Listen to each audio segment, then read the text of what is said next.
It would be so unfair as to offer to the Goyim a Torah that they were not capable of observing. They're not capable of observing it. You didn't hear what I asked you the question. If I didn't give it to them. No. You are stating that God offered them something they couldn't observe. Now that would be unfair of God.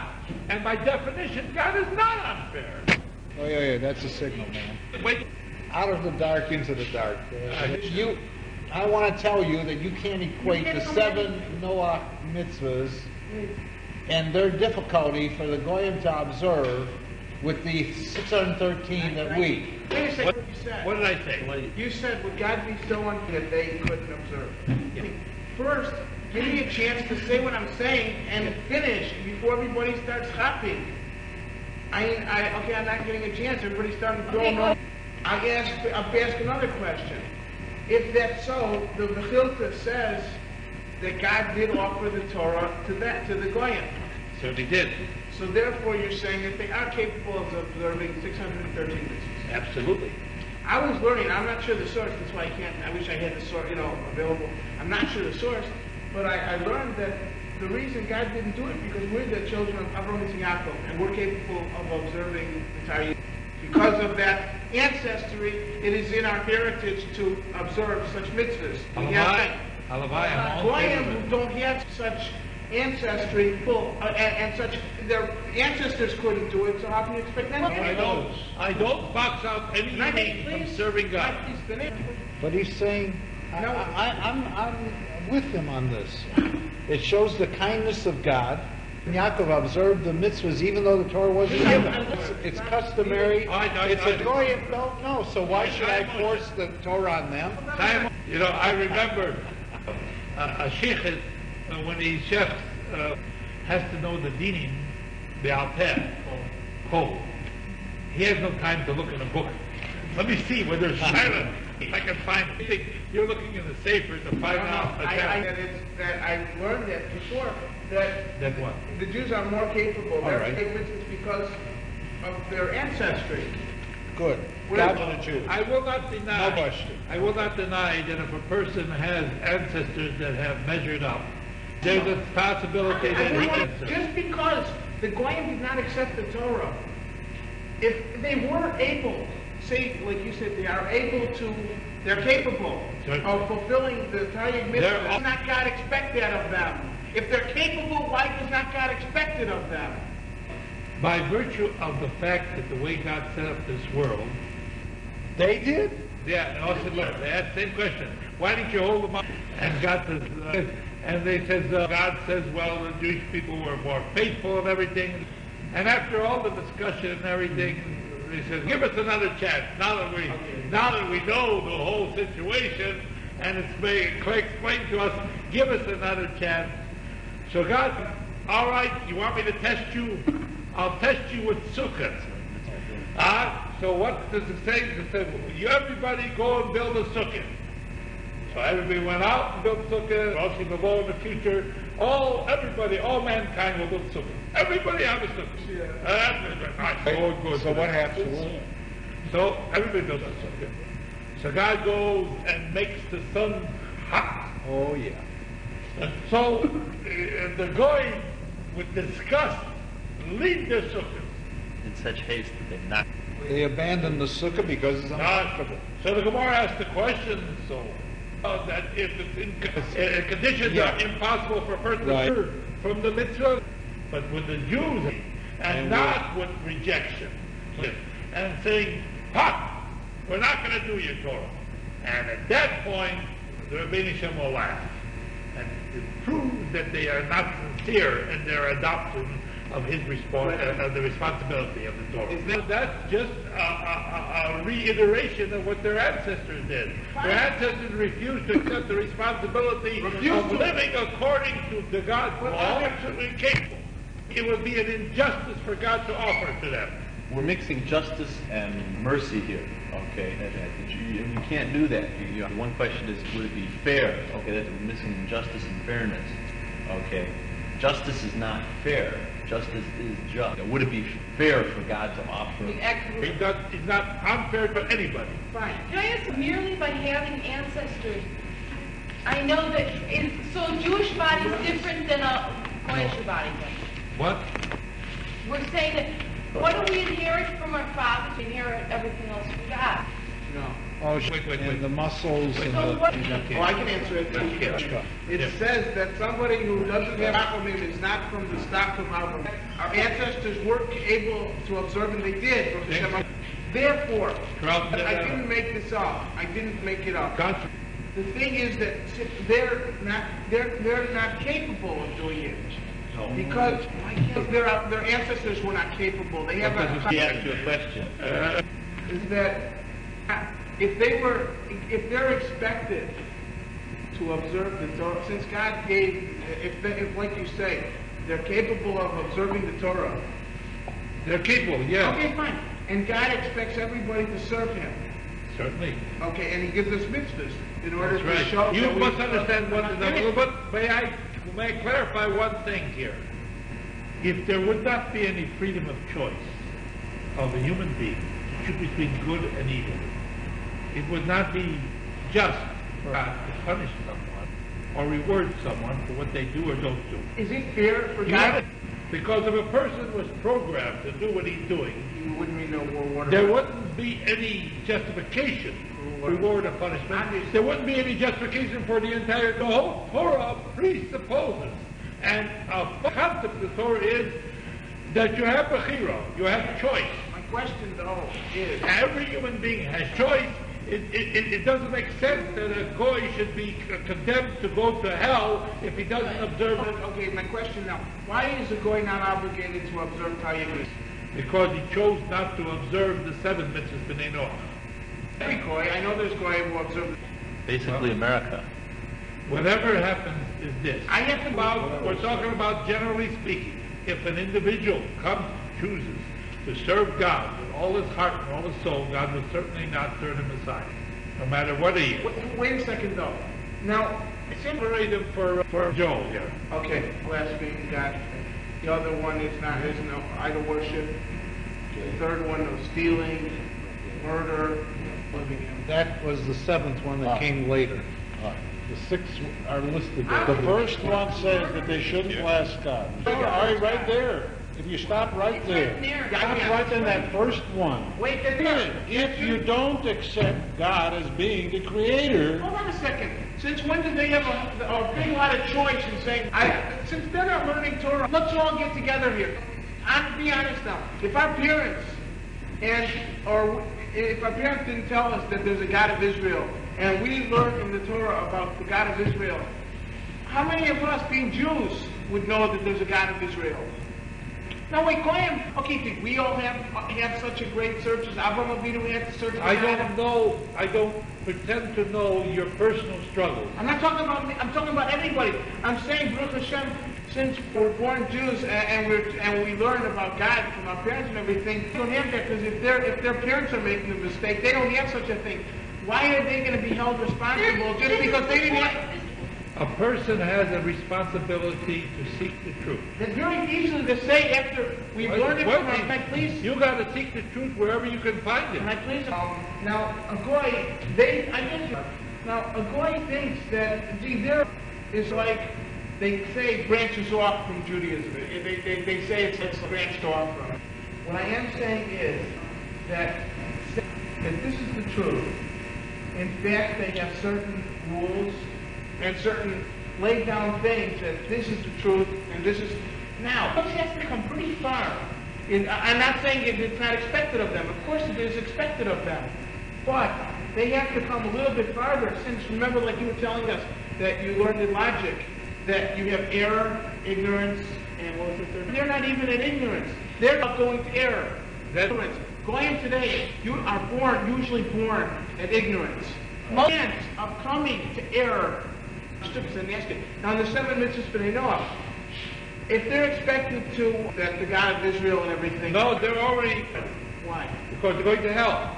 It's hardly fair. Because they were born 2 steps away. Because they're born there. Every human being has a basic choice. If you do not seek I cannot believe that they're going to go to hell just because they didn't have the chance that we had. Okay?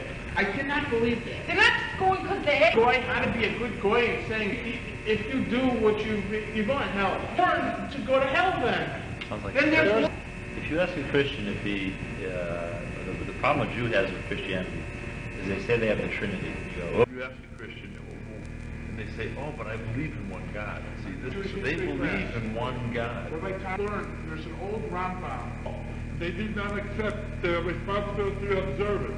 Shenemar was he came from Seir, Eruger, of Piav Nahar Korol, and he shone from Har Korol. He went to the children of Israel. The Kesuvos, Omal Yemodat Eretz, stood and he was Torah.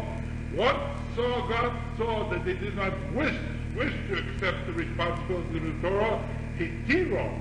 He freed them from the Gehenna. And God coming to them and saying, here's my, I don't care whether you're God, I don't care whether it's your Torah, I don't want it. So, if somebody doesn't know how... His argument is that the ones that were offered the Torah help. However, their children, and children down to the present day, they should be innocent of having to go to hell. All right, good boy. Wow. But the fact is this, universal.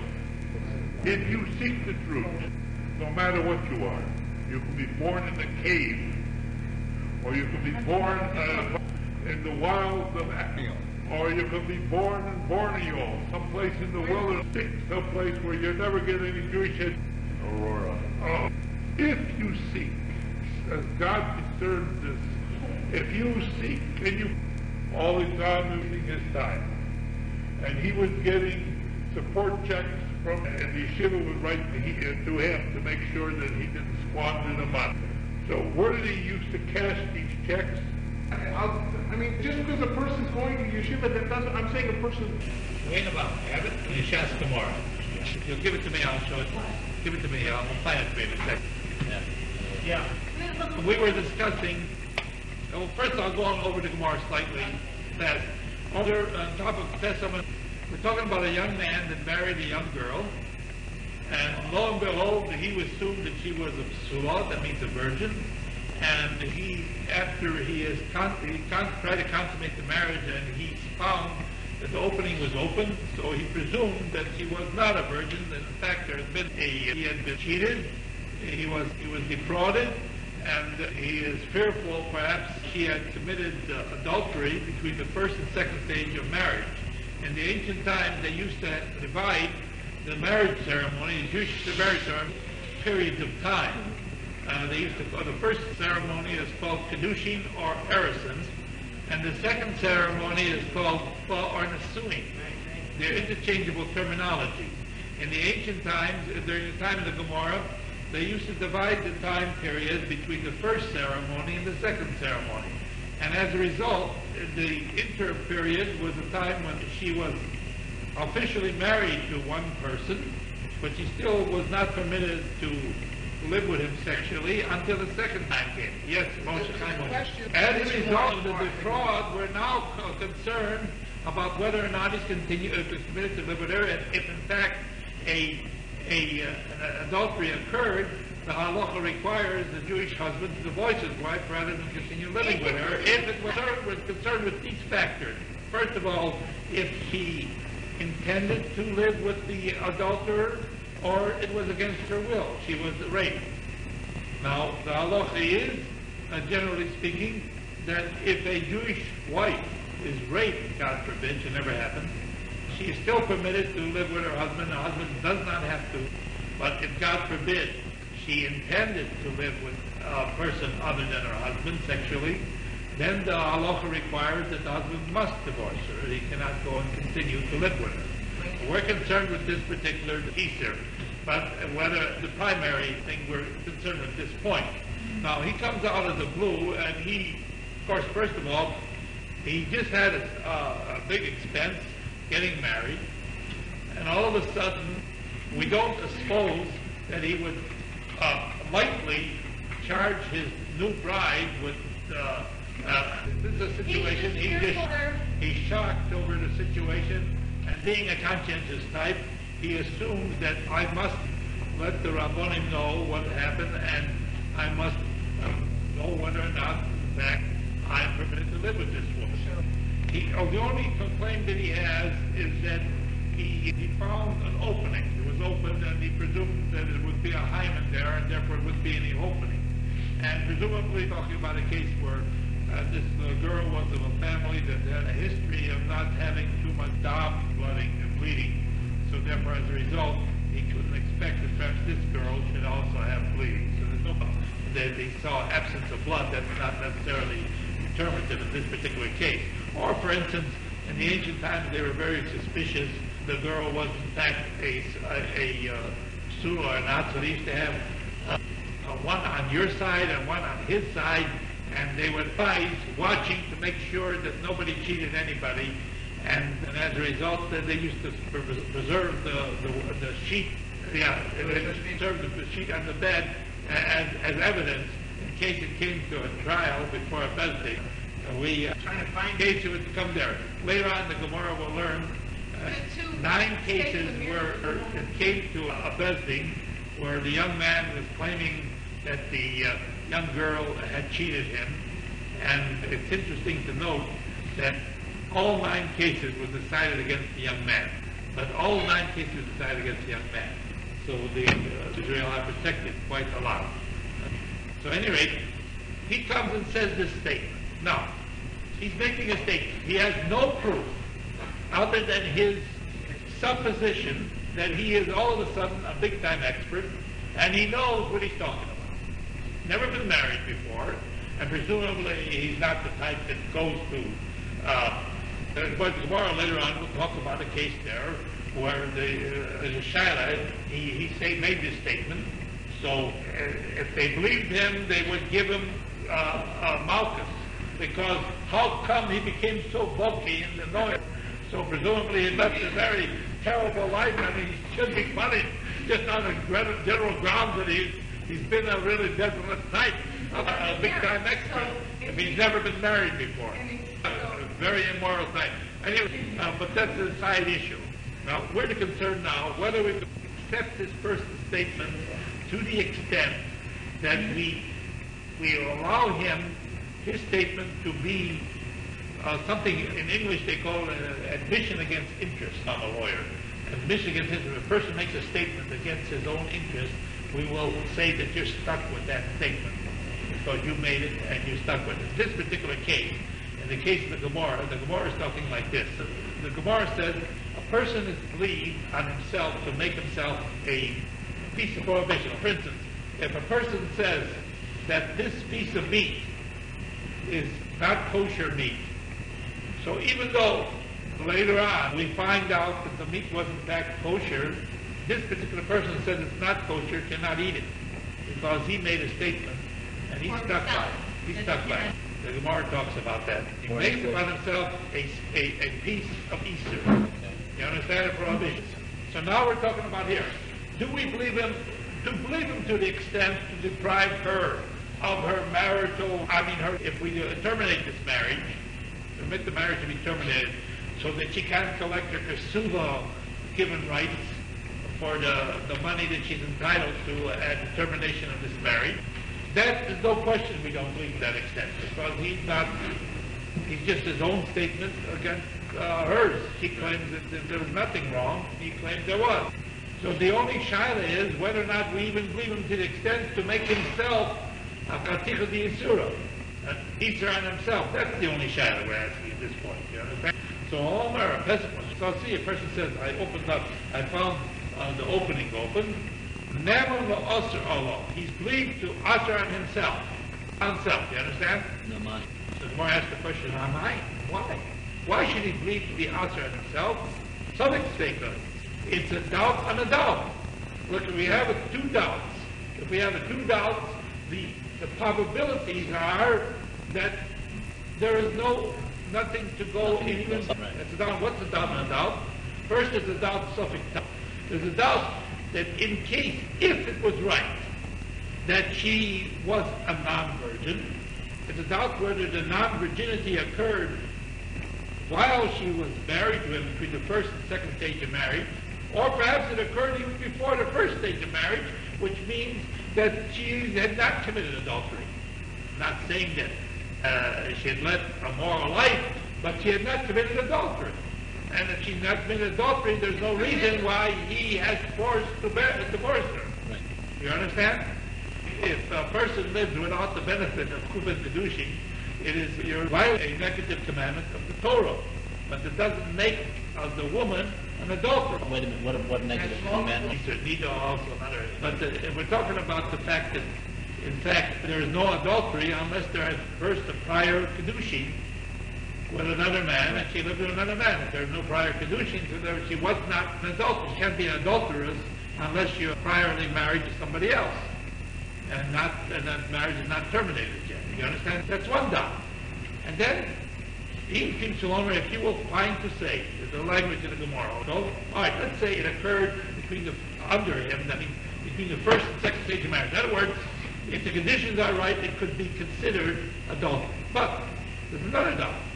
Sufik honest, Sufik Rotzo. There's a doubt whether she was raped against her will, or with will. With a will, obviously, and that would be, but against her will, then I'll begin to live with her husband. So since a doubt and a doubt, how can you believe him?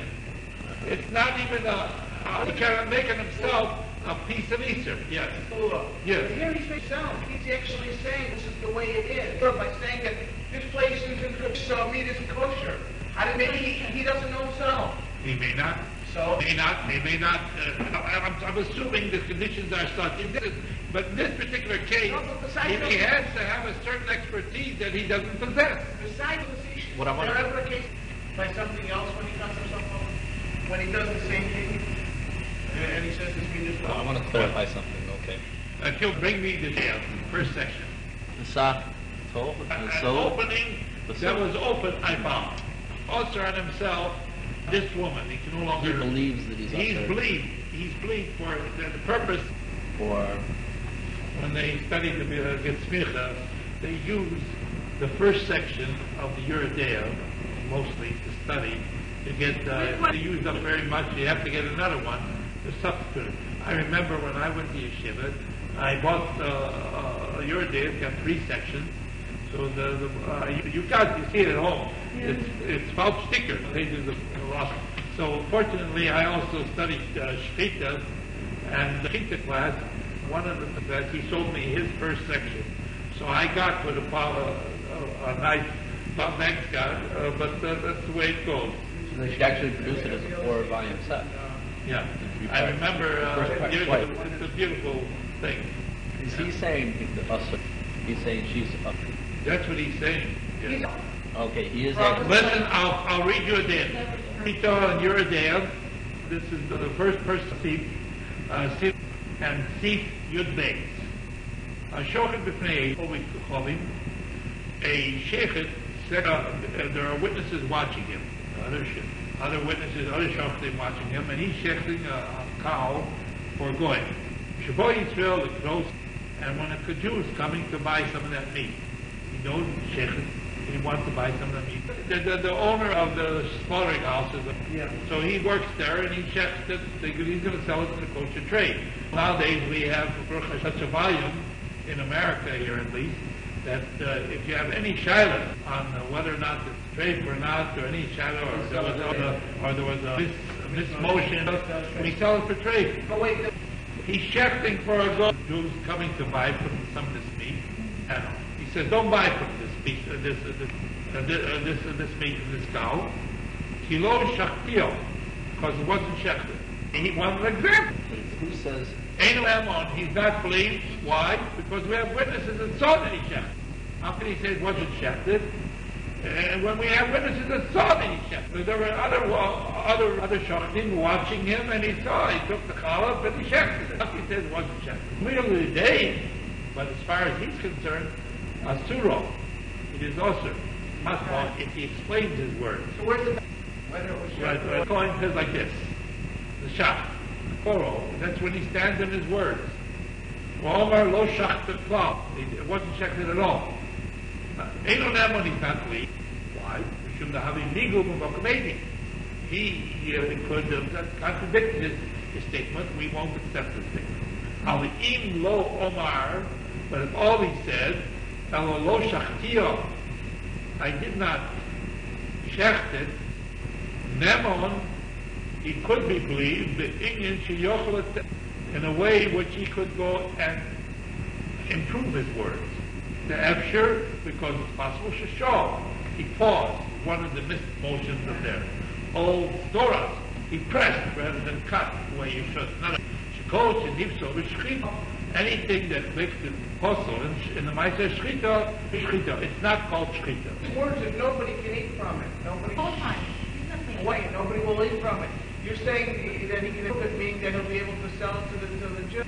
But how can he do that? If he imports, according to that, he's saying that nobody can eat from it because he made a misnotion. But he could say a bigger lie, a bigger statement, and say, what's the migu?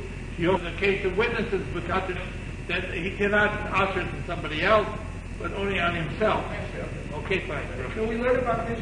My question. You understand? You see, we never get too far in anything we learn. But we may not necessarily be able to cover breadth. That's the idea. I don't like to go and learn superficially because we got to understand. I just want you to understand what we're talking about. Right. All right. Okay. The words, but then I ran into the problem by Ashes Cohen. The Ashes Cohen, there's only $1. Because if a Cohen's wife, God forbid, had committed adultery, or he had lived with another person. No, it's not. Where is that on this doc? Right next to it. It's talking in relation to a wife of a Cohen. Now there, in the case of Ashes Cohen, there's only $1. There's not a suffix on a suffix, there's only one suffix. What's the suffix on is no longer exists. Because in the case of Ashes Cohen, even if God forbid, it should never happen, that a Jewish girl was raped, and she was married to a Kohen, he still cannot go and stay with her.